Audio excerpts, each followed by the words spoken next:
हमारा देश कैसा है वैसा ही जैसा आप छोड़ के गए थे। यानी कि हम अभी भी अंग्रेजों के गुलाम हैं?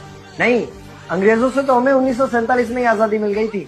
अच्छा, तो अब तो हमारे अपने लोग देश चलाते होंगे ना? हाँ, तब तो देश काफी आगे बढ़ गया होगा। जब हमारे अपने लोग देश चला रहे हैं तो गरीबी और भ्रष्टाचार का तो नाम ही नहीं होगा। सबको बराबर हक दिया जाता होगा, किसानों और मजदूरों का अच्छा ध्यान रखा जाता होगा ना? नहीं, ऐसा तो कुछ नहीं है। तो कैसा है बताना मुझे। कैसे हमारे अपने नेता, हमारे आजाद भारत के नेता, 100 साल हो गए मुझे गए हुए, बताना। हमारे अपने नेता वो तो अपनी जेबें भरने में लगे हुए हैं। आने वाली 7 पीढ़ियों को नहीं बल्कि 700 पीढ़ियों को ना कमा कर खाना पड़े उस चीज के इंतजाम में लगे हुए हैं। तो तुम लोग क्या कर रहे हो और हमारे देश का युवा क्या कर रहा है? हम लोग तो इंस्टाग्राम पर रील्स देखने में बिजी हैं। यानी कि हमारी कुर्बानी का देश के लोगों पर कोई असर नहीं पड़ा।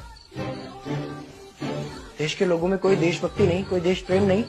नहीं, ऐसा नहीं है। आपके लिए और देश के लिए बहुत प्रेम है भारत के लोगों के दिलों में। हर 15 अगस्त और 26 जनवरी को तिरंगा फहराते हैं, पूरे जोश के साथ भारत माता की जय बोलते हैं और आपकी डीपी भी लगाते हैं। और भारत और पाकिस्तान के क्रिकेट मैच के दौरान तो हमारी देशभक्ति पीक पर होती है।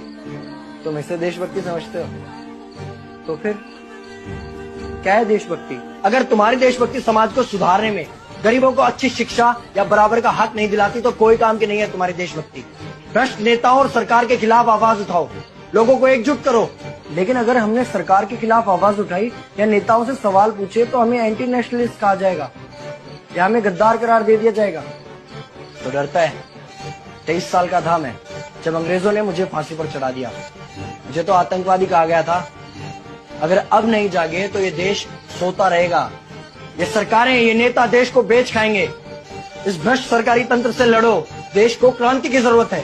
क्रांति यानी कि हमें हथियार उठाने होंगे, बंदूकें उठाने होंगे जैसे आपने उठाई थी। नहीं, हमारी क्रांति विचारों की थी। जब अंग्रेजी हुकूमत ने हमारी आवाज नहीं सुनी तो हमने और जोर से आवाज लगाई और अपने विचार रखे। और क्रांति केवल सत्ता को बदलने तक सीमित नहीं है, बल्कि इस भ्रष्ट अन्यायी तंत्र को जड़ से उखाड़ कर फेंकना है। पर ये होगा कैसे? अपने आसपास से शुरुआत करो। जो भी तुम्हें भ्रष्ट नजर आए उसके खिलाफ आवाज उठाओ, एक्शन लो। तुम्हारे टैक्स का पैसा नेताओं की जेब में जा रहा है, हिसाब मांगो। अपने वोट का सही इस्तेमाल करो, लोगों को जागरूक करो और इस देश को आजाद करवाओ। इंकलाब जिंदाबाद, इंकलाब जिंदाबाद।